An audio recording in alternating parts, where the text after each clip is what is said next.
Olá! Seja bem-vindo a mais um episódio de Os Sábios Respondem. Eu sou Shaul e no episódio de hoje, então, nós vamos ler o texto de Bereshith, de Gênesis, capítulo de número 25, versículos 29 a 34. O texto diz o seguinte: Jacó havia feito um guisado quando Esaú chegou do campo muito cansado.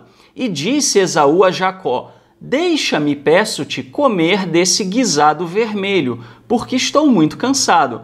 Por isso se chamou Edom. Respondeu Jacó: Vende-me primeiro o teu direito de primogenitura. Então replicou Esaú: Eis que estou a ponto de morrer. Logo, para que me servirá o direito de primogenitura? Ao que disse Jacó: Jura-me primeiro. Jurou-lhe, pois, e vendeu o seu direito de primogenitura a Jacó. Jacó deu a Esaú pão e o guisado e lentilhas, e ele comeu e bebeu, e levantando-se seguiu seu caminho. Assim desprezou Esaú o seu direito de primogenitura. E a pergunta então que fica é: como é que os sábios exegetas judeus veem essa situação entre Esaú e Jacó? Será que Jacó tirou proveito de Esaú? Será que Esaú, de fato, não tinha o menor interesse na primogenitura? Será que a troca foi realmente por um prato de comida? Como é então que os sábios judeus veem essas questões? E eu trouxe aqui para vocês 4 leituras interpretativas diferentes a partir dos sábios. E a primeira leitura é a de que, na verdade, Jacó pagou a quantia adequada. Essa é a leitura de Rashbam e de Radak. E eles entendem o seguinte, que de fato Esaú não tinha muito interesse na primogenitura e que Jacó comprou a primogenitura de Esaú por dinheiro, por uma quantia que seria razoável para os padrões da época. E que a refeição, na realidade, não teria sido a troca em si. A refeição teria sido uma espécie de ato simbólico para selar aquela aliança. Era muito comum no Oriente Médio que acordos fossem feitos e selados simbolicamente através de banquetes, de refeições. E que não foi a comida em si que Jacó ofereceu em troca da primogenitura de Esaú, mas sim que a refeição foi feita para selar o acordo. Já a segunda leitura interpretativa entende o seguinte, que na verdade a troca foi mesmo pela refeição,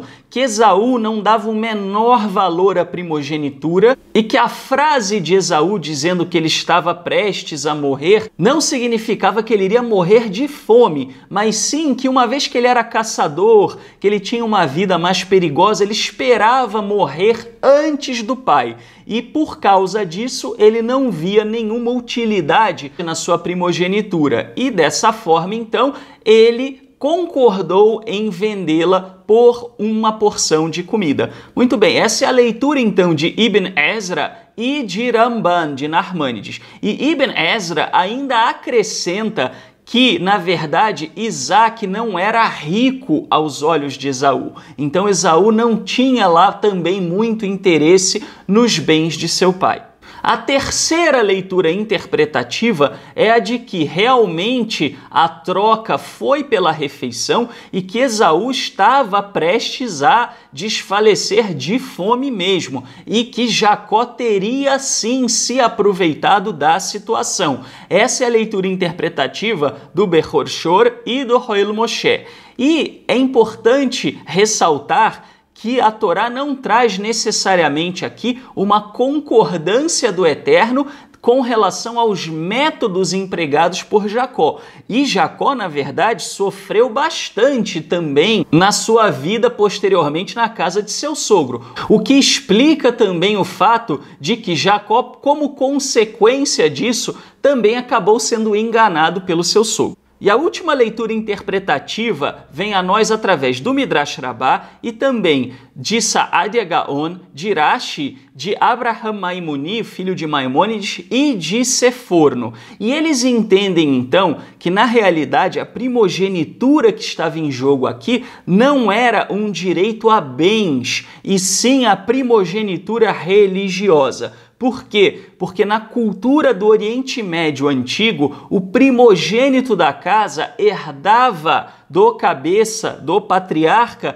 daquela casa, o direito de servir como sacerdote da divindade da sua família. E que, no caso, então, como a família de Isaac era monoteísta e adorava o Eterno, Jacó tinha o interesse na primogenitura religiosa, que era algo que para Esaú não tinha o menor valor. E aí então a questão de se foi por dinheiro ou foi por comida torna-se menor porque Jacó não estava tentando tirar vantagem no sentido de obter qualquer bem de Esaú, mas sim apenas o direito de oferecer o serviço perante o Eterno, que era algo que Esaú, de um jeito ou de outro, também não tinha o menor interesse de fazer. Mas nós temos também uma divisão aqui. Saadia Gaon entende que o pagamento foi a própria refeição e os demais comentaristas entendem que não, que Jacó pagou em dinheiro, mesmo sendo apenas esse direito religioso. Vamos, portanto, aqui então recordar as 4 leituras interpretativas diferentes. Primeira, Jacó pagou a quantia adequada e a refeição foi simbólica do acordo. Segunda, a primogenitura não tinha nenhum valor para Esaú porque ele achava que ia morrer antes do pai ou que os bens do pai não tinham lá muita relevância e, portanto, a troca foi mesmo pela refeição. Terceira, a troca foi pela refeição porque Esaú estava de fato prestes a morrer de fome e Jacó teria se aproveitado da situação. Quarta, na realidade a questão de se a troca foi por dinheiro ou pela refeição é secundária, porque na verdade o que estava em jogo aqui não eram bens materiais, mas sim o direito de servir ao Eterno, de conduzir o serviço ao Eterno a partir então da primogenitura religiosa. Muito bem, a bola então agora está com você. Qual dessas leituras ou quais dessas leituras você entende que melhor se encaixa no contexto da narrativa? Não deixe de comentar no link que aparece aqui embaixo na nossa página do Facebook e também de assinar o nosso canal para receber os nossos vídeos em primeira mão. Muito obrigado e até o próximo episódio de Os Sábios Respondem.